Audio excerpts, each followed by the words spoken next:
Vous est-il déjà arrivé de regarder la date du jour et de vous demander tout bonnement ce que vous faisiez l'année dernière, à la même date, ou même il y a 5 ou 10 ans? Et si je vous disais qu'il existe deux jumelles, les seules jumelles autistes savantes du monde, qui pourraient vous dire quel jour de la semaine c'était, quelle température il faisait et tout ce qu'elles ont fait et mangé à la date que vous leur demandez, est-ce que vous le croiriez? Aujourd'hui, nous vous proposons de plonger dans l'histoire de Florence et Catherine Lehman, connues désormais sous le nom de Redman Twins.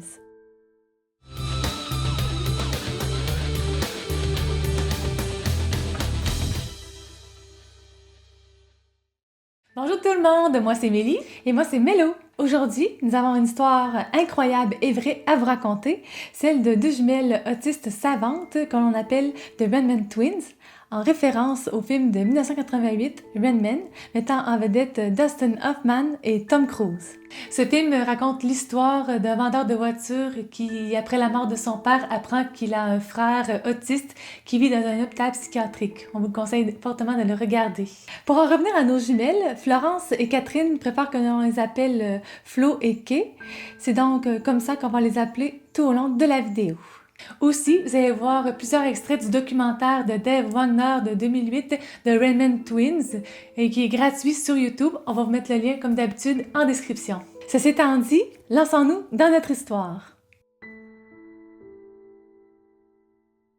Flo et Kay naissent en 1956 à Irvington dans le New Jersey.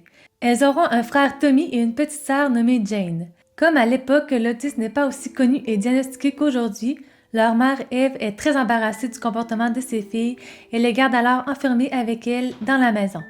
Quand les filles tentent de sortir ou se rebeller, elle les enferme dans leur chambre et verrouille la porte. Leur père, quant à lui, fait comme s'il n'était pas au courant de ce qui se passe. Leur mère est décrite comme une femme souffrant de dépression. Elle aurait aussi des problèmes d'alcool et des pensées suicidaires. Un soir, Eve va chercher ses filles dans leur chambre, allume le gaz de la cuisinière et met la tête de ses jumelles dans le four dans le but de les tuer. Jane, leur petite sœur, est témoin de la scène et supplie leur mère d'arrêter. Comme cela ne l'arrête pas, elle se précipite à l'étage, réveiller leur père pour que lui appelle la police. La police arrive en peu de temps sur les lieux et donne qu'un avertissement à Eve qui promet de ne plus recommencer.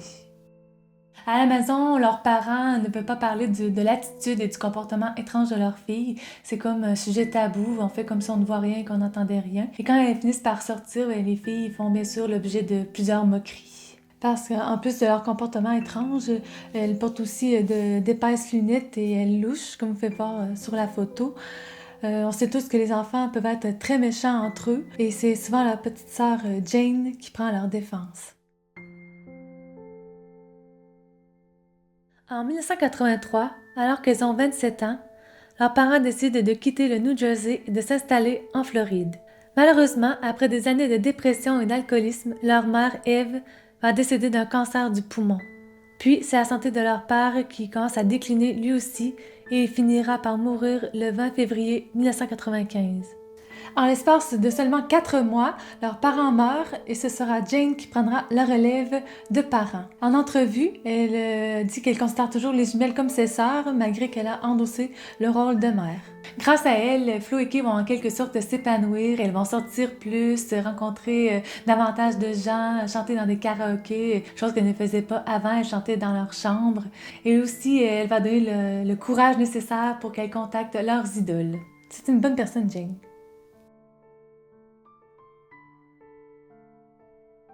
Flo et Kay regardent la télévision depuis qu'elles sont petites et l'une de leurs activités favorites est de tenir des catalogues où elles font des chartes de couleurs de ce que portent leurs célébrités de télévision préférées à chaque fois que celles-ci apparaissent à l'écran.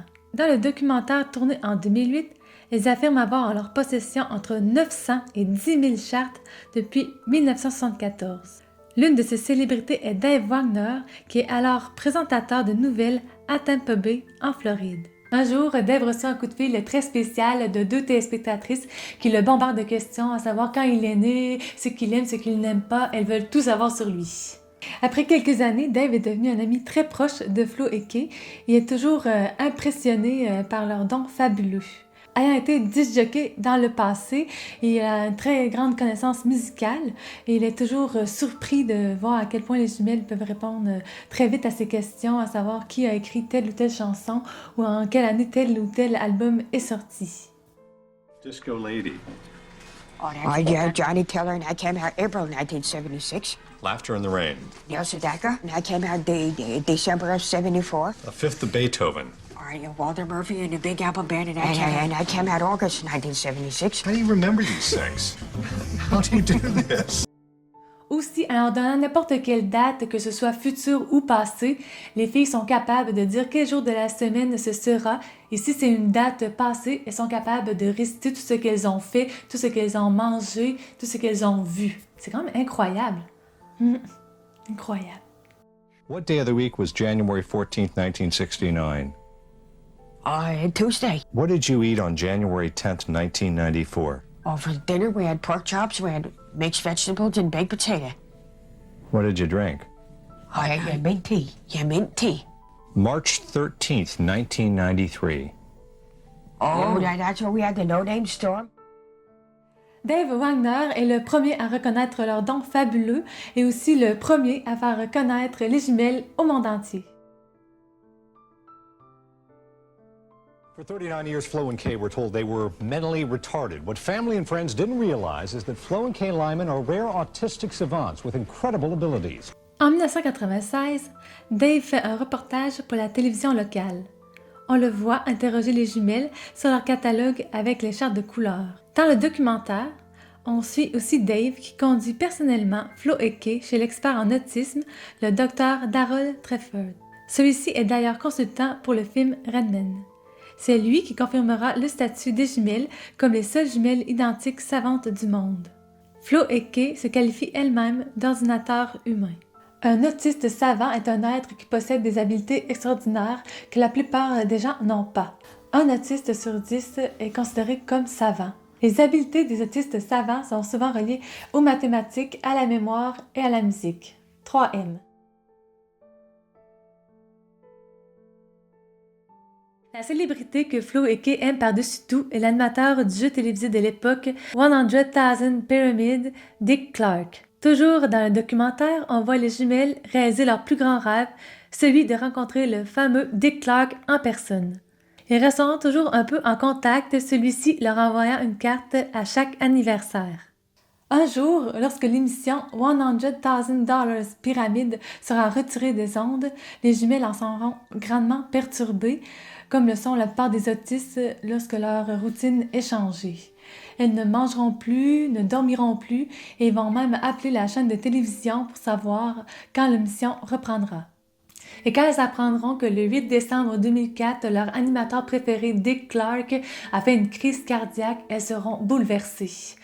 Heureusement pour lui, il se remettra partiellement de l'incident, mais leur sœur Jane subira le même sort peu de temps après et elle en mourra.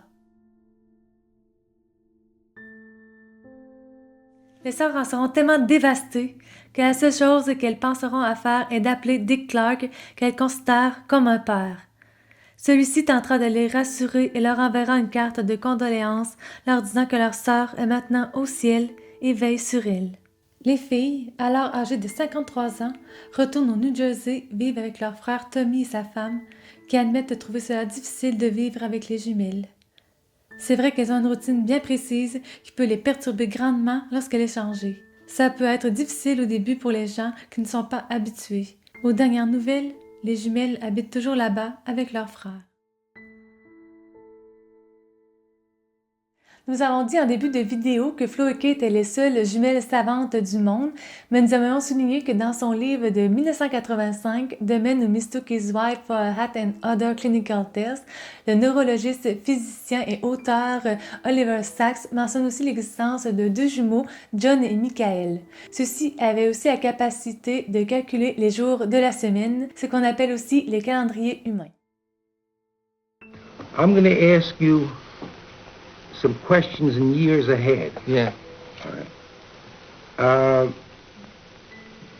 July 19th, in the year 6,870, what day is that? July 19th, 6,870.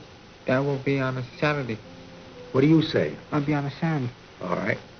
July 19th in the year 9,440. July 19th, 9440? Yeah. That will be on a Sunday. On a Sunday. All right. Oliver Sacks a commencé un jour à noter ses expériences avec ses patients et voici un extrait de ce qu'il a écrit sur les jumeaux. Ils étaient assis ensemble dans un coin, avec un sourire mystérieux et secret sur leur visage, un sourire que je n'avais jamais vu auparavant, appréciant l'étrange plaisir et la paix qu'ils semblaient maintenant avoir. J'ai levé la tête tranquillement pour ne pas les déranger. Ils semblaient être enfermés dans une conversation singulière, purement numérique. John disait un nombre à 6 chiffres, Michael le recevait, hochait la tête, souriait et semblait le savourer. Puis, à son tour, il disait un autre nombre à 6 chiffres, et maintenant c'était John qui le recevait et l'appréciait tout autant. Je restais assis sans être vu par eux, hypnotisé, déconcerté. Dès que je suis rentrée à la maison, j'ai sorti des tableaux de puissance, de facteurs, de logarithmes et de nombres premiers, des souvenirs et des reliques d'une période étrange et isolée de ma propre enfance, quand moi aussi j'étais un passionné de nombres. J'avais déjà une intuition et maintenant je l'avais confirmée. Tous les nombres à 6 chiffres que les jumeaux avaient échangés étaient en fait des nombres premiers. Il raconte que le lendemain, grâce à son livre, il a pu jouer avec les jumeaux. Par contre, son livre arrêtait au nombre premier de 10 chiffres et les jumeaux, eux, ont continué nommant des nombres premiers de 20 chiffres. Ça doit être vraiment une expérience très impressionnante pour lui. Il relate aussi l'événement où une boîte d'allumettes est tombée sur le sol et les allumettes se sont répandues un peu partout. Les deux jumeaux se sont écrits en même temps 111. Et comme vous pouvez vous en douter, il y avait vraiment 111 allumettes sur le sol. Est-ce que ça vous rappelle une petite scène de Rain Man? Des cure-dents. Des cure-dents. Il a besoin de cure-dents. On peut les lui apporter? Ouais. Et je ne pense pas que nous puissions convenir d'un arrangement quelconque. Puisque c'est ça, rendez-vous au tribunal.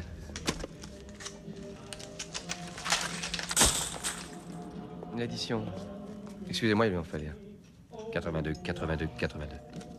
82 quoi, Ray? Tu dois combien? Cure-dent. Il y en a plus de 82 par terre. Il y en a 246. Regardez la monnaie.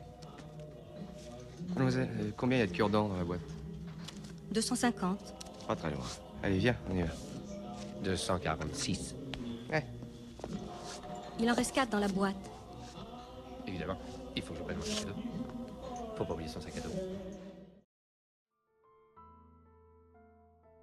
C'est ce qui met fin à notre vidéo d'aujourd'hui sur les Redman Twins, Flo et Kay. Si vous avez aimé cette vidéo, mettez le pouce bleu, surtout abonnez-vous et laissez-nous un petit commentaire sous la vidéo. Vous pouvez également suivre Flo et Kay sur leur page Facebook créée par des fans et admirateurs des jumelles et aussi regarder le documentaire de Dave Wagner de Redman Twins sur YouTube. On va vous mettre tout ça dans la description.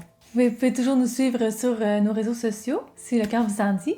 Sur ce, portez-vous bien et on se voit dans une prochaine vidéo. Bye!